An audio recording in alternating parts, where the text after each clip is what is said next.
In a small village nestled at the foot of a mountain, there lived a blacksmith named Hugo. He was known throughout the region for his skill in forging strong, beautiful tools and weapons. His forge was always busy, with a steady stream of customers seeking his craftsmanship. However, many people noticed that Hugo kept a strange practice. Every evening, after the workday was done, he would lock the forge and walk alone to a secluded spot on the mountain. There, he would sit quietly for an hour, doing nothing but staring at the night sky. No one knew why he did this, and rumors spread that Hugo had a secret that made him so successful. One day, a young apprentice named Theo joined Hugo's workshop. Theo was eager to learn the craft and discover the blacksmith's secret. He was a hard worker, but he was also impatient and often asked Hugo what he did on the mountain every night. Hugo always replied with a gentle smile, "You'll find out when the time is right." Months passed, and Theo grew increasingly curious. He was convinced that Hugo's nightly visits to the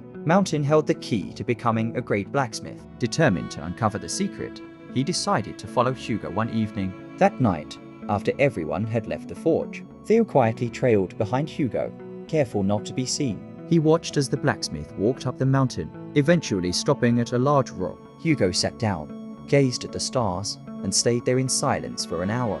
Theo was puzzled. He expected to find some hidden source of power or a mystical technique, but there was nothing, just the calmness of the night and the twinkling stars above. Disappointed, he returned to the village without confronting Hugo. The next day, Theo couldn't contain his curiosity. He asked Hugo directly, "Why do you go to the mountain every night? What are you looking for?" Hugo chuckled and replied, "I go there to find balance, patience, and clarity. In the forge, it's easy to get caught up in the heat and noise, but on the mountain, I can reflect and plan for the next day. Success isn't just about working hard, it's also about taking time to think, rest, and focus on what's important." Theo realized that Hugo's secret wasn't a mystical technique or a hidden shortcut to success. It was the simple act of taking time to find balance and gain perspective. Inspired by Hugo's wisdom, Theo began to embrace the same practice, and over time, he became a skilled blacksmith in his own right.